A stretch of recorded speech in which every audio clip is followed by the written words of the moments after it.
Quiet, please. Quiet, please.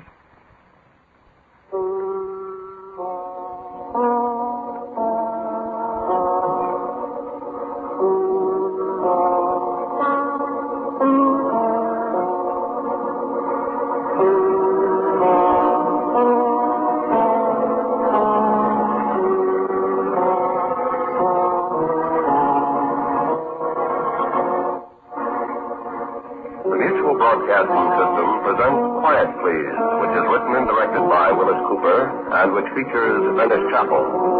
Quiet Please for tonight is called Let the Lilies Consider.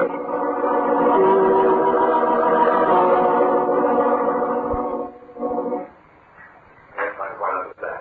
I quite understand. Well, your stenographer is taking down everything I say. You are witnesses. When the stenographer transcribes, there's no time to sign them. And that is my confession, is that right?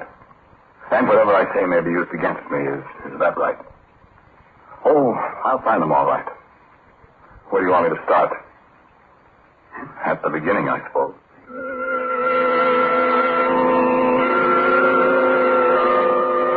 All right. For your record, my name is James R. James. Roderick.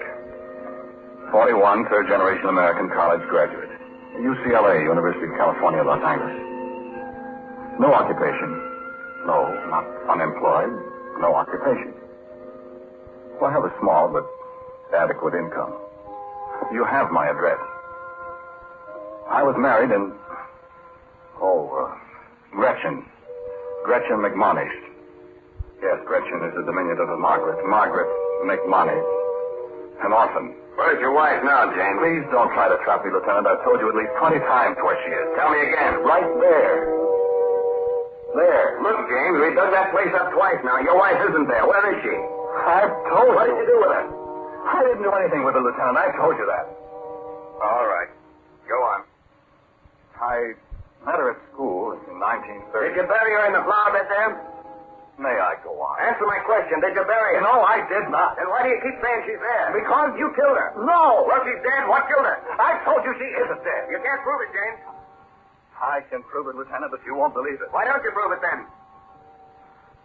Shall I go on with my statement? Did you plant that lily there to mark her grave, James? I didn't plant that lily. How come it grows there? How come it's so much bigger than the others? Answer me. There were other lilies there alongside it. Before you and your men dug them up? James, I think I know why that lily is bigger than the others. You do? Yes, and so do you.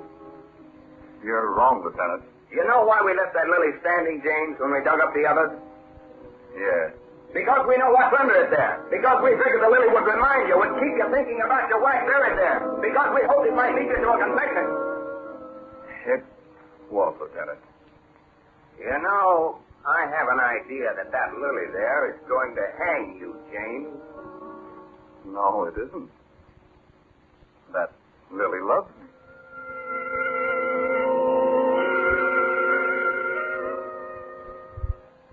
Consider the lilies of the field, how they grow. They toil not, neither do they spin. And yet I say unto you that Solomon in all his glory was not arrayed like one of these. What are you talking about? We consider the lilies, and some of us love them. Do you suppose the lilies consider us and sometimes return our love? I don't think you'll get by with an insanity plea, James. I don't know very much about flowers. I don't know anything about them from the standpoint of books. I'm not interested in stamens and pistils and the anatomy of flowers. Well, I'm interested in their souls. In their souls. I believe flowers love and hate just as people do. Shall we get along with your statement? Yes.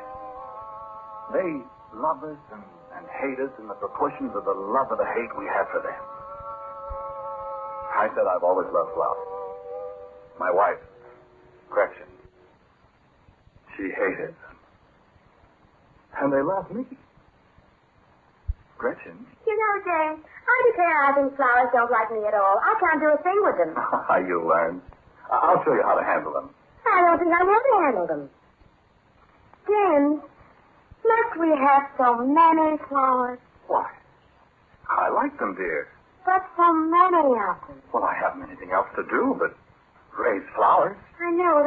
That don't bother me. I don't like to see you wasting all your time tottering around flower beds every single hour. Goodness, I think it's just kind of wicked, James, when there's so many other things you could be doing. Aren't you happy? Of course I'm happy, but I could be happy if I didn't have to compete with a lot of silly flowers. Well, I don't think they're silly. Besides, there's so many lilies. Well, they're so beautiful. They're so depressing. I love them. That's what bothers me, James. Why? Well, I'm jealous of them, James. Gretchen. James, you do love me more than you love the flowers, don't you? Isn't that a pretty foolish question? James, What? look. Look at the lilies. Well, what's the... Look at them. They're listening. They're waiting to hear what you say.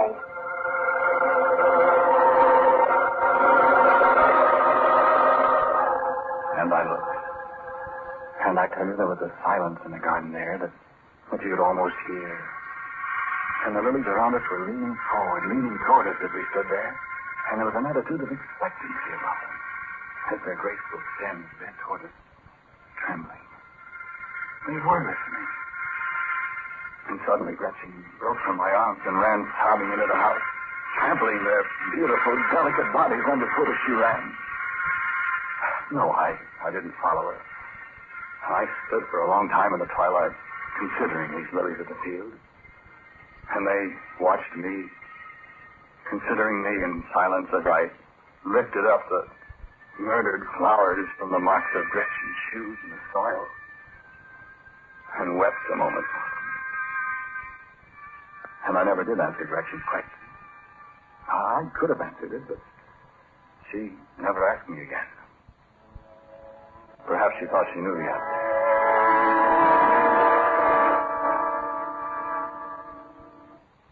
So that's why you killed her.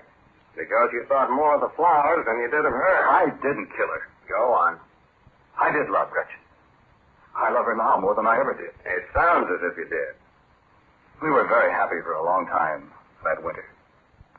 There are no flowers in the winter, and she had no cause to feel neglected. It was very pleasant here in the house.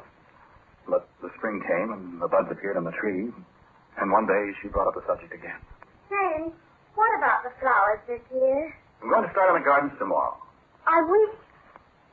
Wish what, darling? Do we have to have the flowers again? We don't have to have them, but I want them. It's been so nice all winter without them. I've missed them. I'd hoped you'd maybe forgotten them, James. Forgotten them? Why, darling, I don't believe I could live without them. If they all died, what would you do? I don't know. Would you die? What are you talking about, Gretchen?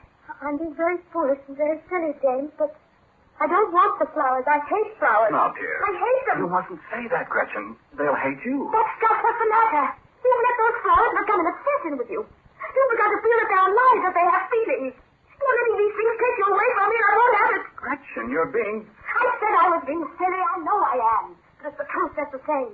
Oh, we could do so many things this summer. Go to so many places. But I don't want to go places, Gretchen. You did before you went so crazy over flowers. Over those horrible lilies. Darling, they're so beautiful. You used to say I was beautiful. Well, you are. But not as beautiful as the lilies. Am I? Why, dear, you're like a lily yourself.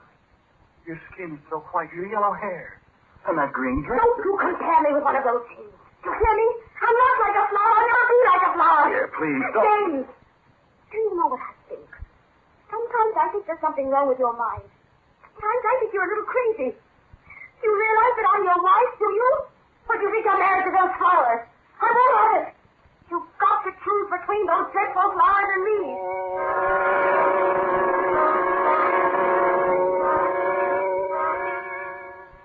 I wondered if my mind was all right. There's nothing wrong with loving flowers, is there? Almost everyone loves them.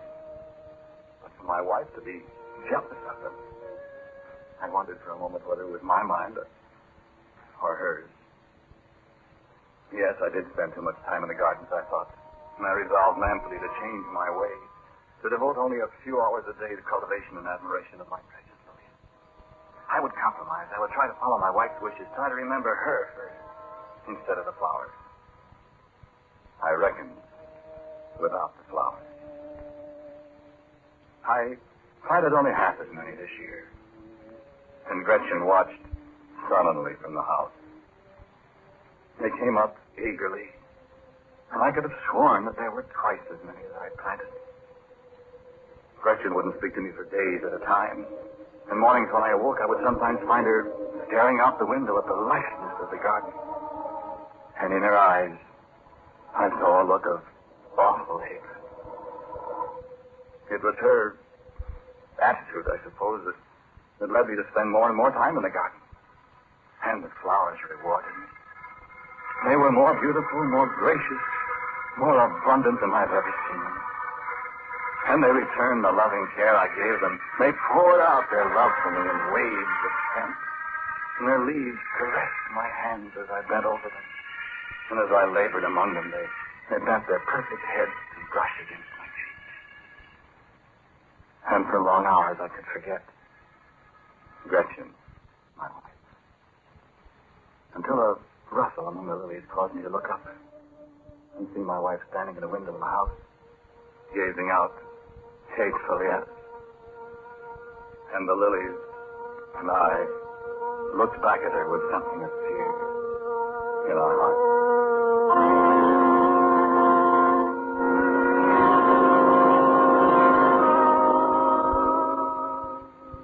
And the garden grew and flourished beyond my fondest hopes. Slowly, I came to the realization that my garden of lilies was increasing in size. That there were hundreds more than I'd set out in the spring. And I smiled on them happily. And the lilies smiled back at me. The lilies loved me. Well, there was a summer night and a full moon. And I sat on the porch alone and dreamed of... What did I dream of? There was a voice. A murmurous voice above the little breeze in the garden. And the voice was without words, and yet it was the voice of a loved one, of a lover. And it spoke to me sadly, caressing me, in sounds that did not need the form of words. And I sat there, alone in the darkness, and listened. And at last the words came. James! I love you. Oh. Why, Gretchen. James, I can't stand it any longer. What's the matter, Gretchen? I told you a long time ago that you've got to choose between me and those flowers. Now, dear, I'm not going to live in this house like a prisoner any longer. Those flowers are driving me mad. I never see you from morning till night. You've forgotten all about me. I don't mean a thing to you. Well, that's not true, Gretchen. I do love you. But you love those flowers more. Gretchen, Love you. Well? I love you. And what are you going to do about it? What shall I do? Do you want the flowers or do you want me? Choose, James. Gretchen. I can't. I can't.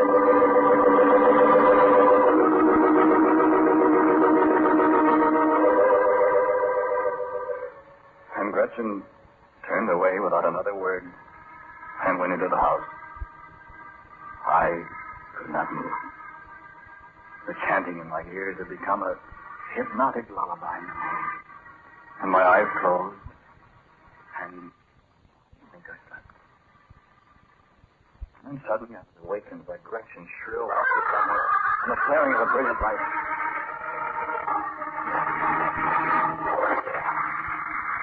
And the garden was a sheet of flame. Among the lilies, Gretchen danced with a great torch she fastened to green soaked with kerosene. And the noble tall lilies withered in its blast as she clapped it in their faces. And above the crackling of the flames above her hysterical laughter, I could hear the keening of strange, lost voices, and I missed to make out words above the sound of the catastrophe that my wife had begun. And they were sad beyond belief. And I roused myself and ran to the garden, but I was too late. Like some avenging demon, my wife stood triumphant amidst the scorched and blistered, dying flowers. And she laughed again. And now she thought she'd won.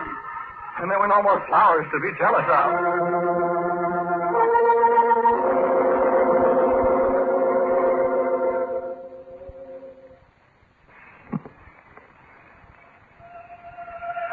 sun rose in the morning.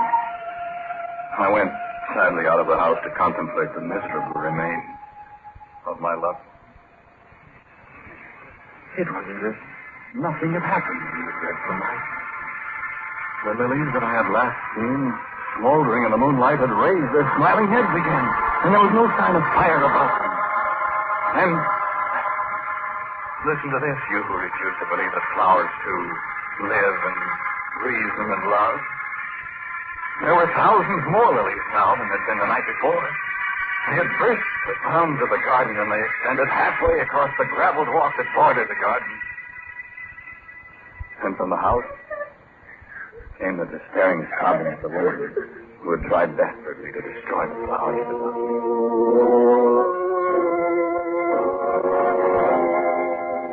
I had feared for my wife's death. Now I feared for my own. It was hours before she could do more than weep. At last she spoke to me. James, I'm going to leave here. No, Rick. I've got to. I didn't believe, but I won't let you go. you don't love me. Why should I stay? Save one. They'll never forgive me. They'll kill me. No. James, I want you to listen to me. I love you. I'll always love you. I love you, Gretchen. But you love the flowers more than you do me.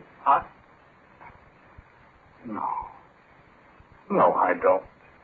You don't mean that. I do mean. But it's no use. They love you, James. They're going to have you. I've tried to destroy them, and they can't be destroyed. If I don't get away from here... I can't let you go, Gretchen. I love you, James. Stay. What if I do stay? I'll die. They'll have you. No. They hate me. Gretchen. They love you. What can I do? I don't know, but... You can't fight them. You won't fight them. I know I can't fight them. They love me. And I love you, James. It's too late now to choose.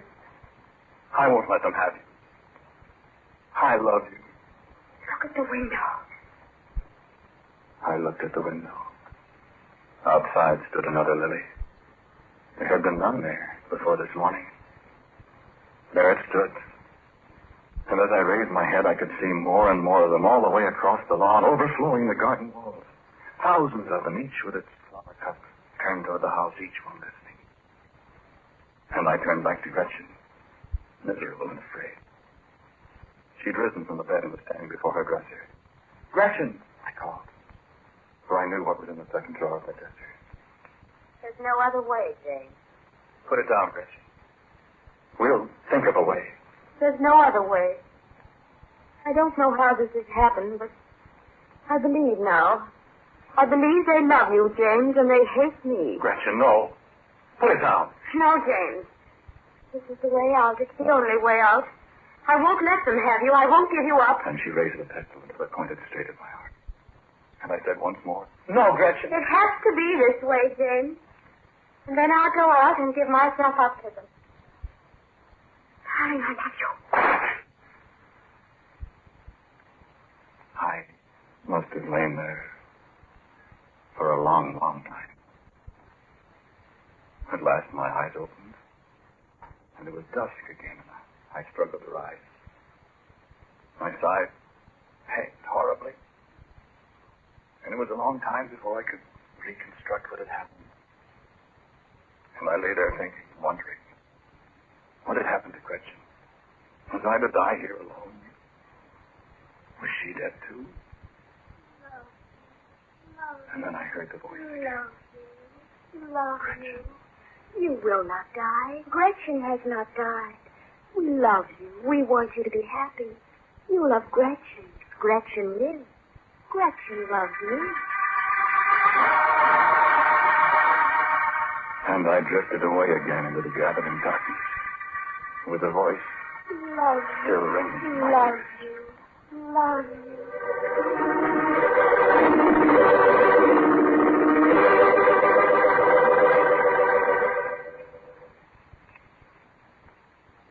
a fine story, James. Yes. You didn't tell us before that you'd been shot. Here's the scar. Yeah. What became of your wife? That's a remarkably beautiful lily there. The big one. The one you couldn't remove when you were digging. Well? Gretchen was gold and white like a lily. Gretchen's green dress was the color of leaves. What are you trying to tell me, James? Do you see something on the stem of that lily, Lieutenant? Where? Just below the flower. Let me see.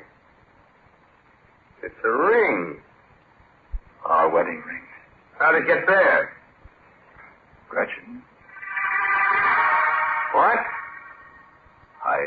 I told you she was here with us. Darling? Love you. Love you. Love you.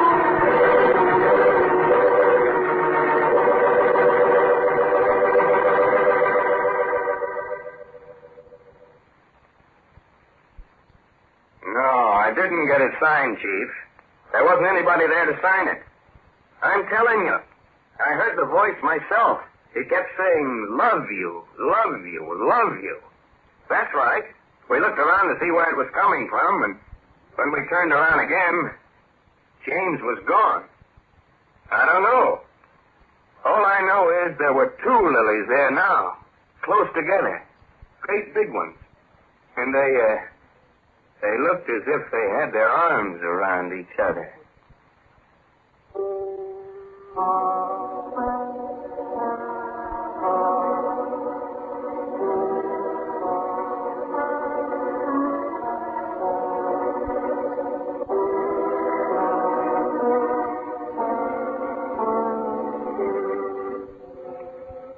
Quiet Please for Tonight was called Let the Lilies Consider. It was written and directed by Willis Cooper. James, the man who spoke to you, was Ernest Chappell. And Kathleen Cordell played Gretchen. The voice of the lilies was Peggy Stanley, and James Bowles was the police lieutenant. As usual, music for Quiet Please is played by Albert Bremen. Now, for a word about next week, here is our writer-director, Willis Cooper. Of course, you'll never meet any of the characters in tonight's story. They didn't exist before I thought them up, and they're not imitations of anybody. Next week's Quiet Please story will be called Tahiti Tahiti. And so, until next week at this time, I am quietly yours, Ernest Chappell. Quiet Please comes to you from New York. And was transcribed earlier from Eastern Mutual for this presentation. This is the Mutual Don Lee Broadcasting System.